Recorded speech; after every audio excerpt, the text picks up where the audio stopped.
So before we get into the myths, I guess let's talk to the people at home about what is 5G. 5G is the latest iteration of mobile communication technology, and it builds upon 4G. 5G, or fifth generation cellular wireless networks, are powered by a technology referred to as millimeter wave. So I've been reading some things. I guess, 3G was the first technology that allowed us to send media via SMS.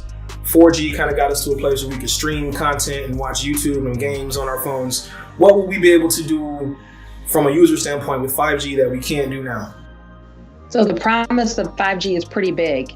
Have you ever been to a sporting event or a concert and wanted to post a selfie to your favorite social media outlet or send a text message to your friends to make them jealous about where you are and not been able to do that? You get a failed connection or a message not sent. That's because in crowded places and events, congested cellular networks occur and make it harder for you to enjoy your devices.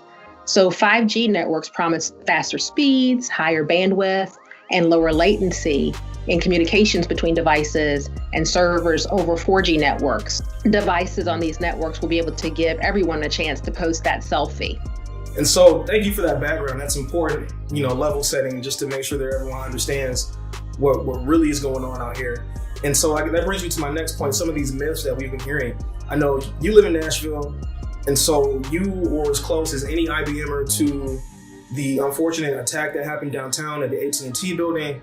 I know the guy, there was some talk that the gentleman who perpetrated that attack was a conspiracy theorist and believed that 5G was harmful to people. When people are misinformed and they act on that misinformation, dangerous things can happen. And so let's inform the people at home, right? You talked about that millimeter wave technology. I've seen some information online. There's one gentleman saying that 5G technology could go through walls and it could maybe, give you adverse health effects and transmit diseases. Tell us why that's not the case. So for the people who say that 5G causes headaches, to cause a headache would require prolonged exposure to frequencies in the range of thousands more than the 5G network, which operates around the range of a transistor radio from the old school, from our grandparents' transistor radio. It's just not possible that 5G in itself could be causing your headache. Or for those who say that 5G has caused the coronavirus. Well, the coronavirus is present in every continent on Earth, and many of the countries where 5G has shown its ugly head in the pandemic don't even have 5G technology rollout underway. So that can't be possible. Let's see, this is why we need smart people like you to come on and tell us what's really going on, right? Like, how can something that has the power of a transistor radio give us adverse health effects? We've been having transistors in our homes for over 60 years now, and we've been okay. So, that clarity, that perspective is important. And to your point about 5G and coronavirus, right? Like, how can the technology transmit a disease in an area where the technology doesn't even exist? That's right. So that perspective is important. Thank you for helping us understand a little bit more.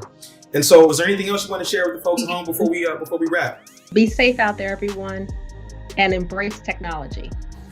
Embrace technology. That's a great parting statement.